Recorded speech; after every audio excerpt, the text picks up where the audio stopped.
A female CEO in the fuel industry is making waves in a historically male-dominated industry. She is challenging the status quo with her leadership and initiatives, which she attributes to her culture and upbringing. She is inspiring the next generation to dream big. WGN's Christine Flores has this week's Hispanic Heritage Month story. If you ask Stella Gaitan about her obstacles, she'll tell you the odds were against her. At the age of 35, she became divorced and a single mother of 4 children. She was a homemaker without a college degree, but she knew she wanted to lead an organization of her own, so she made it happen. I'm number 5 of 7 children, born and raised in the city of Chicago by 2 Mexicans from Monterrey, Nuevo León. Stella Gaitan talks proudly of her upbringing. My father was a proud Chicago employee, worked for the city of Chicago, Department of Sewers. My mom was a glorious homemaker. Roles that Gaitan looked up to. A family she says was raised with a certain motto. It was just, there's opportunities here, and it's about what you put into it becomes what you will get out of it. Something Gaitan has carried over with her 4 adult children. It's really awesome to watch them making their own decisions in their own life.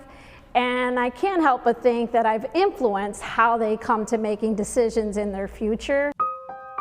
But Gaitan admits it hasn't always been smooth sailing. I was divorced by the time I was 35 years old. A single parent raising 4 children under the age of 15, uneducated. What was I going to do? And I always knew that I was going to lead an organization, and I wasn't going to let anything stop me. It was that determination that led Gaitan to 20 years in the security guard business, a predominantly male industry. And really broke down some barriers, sitting at a table with men who were much older than I was. And so I learned from them. And I learned to get respect from them because I tried to master the skills needed to be in the industry that I was at. But deep down inside, she knew there was more for her out there. And I spent some time talking to my network, looking to them to say, I'm not really sure where I'm going to go next. Then, in 2022, Gaitan was presented with the opportunity at Bell Fuels by 3 sisters who owned the company and were looking for a qualified person to run their organization. I presented to them my skill set, my capabilities, my qualities, and our qualities, I guess, were in alignment, and it just made it a good fit for both of us. Good morning. Morning. Immediately, Gaitan transformed the culture. The company's revenue went up 20%. She even renovated the building and stayed true to her goal of making employees feel seen and heard. And she started it with a smile and a good morning. Here at Bell Fuels, people were just kind of keeping their head down, doing what they had to do every single day.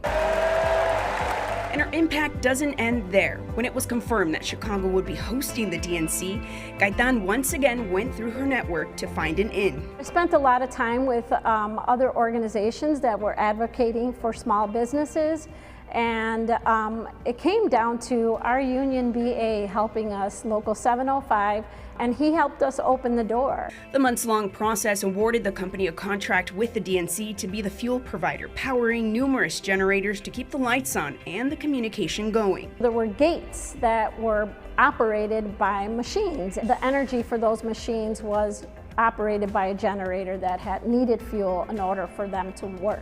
Throughout any given day, our drivers were driving around that footprint to 25 to 75 different generators throughout that area. Moves that are rolled out with Gaitan's small but mighty team of 24 employees.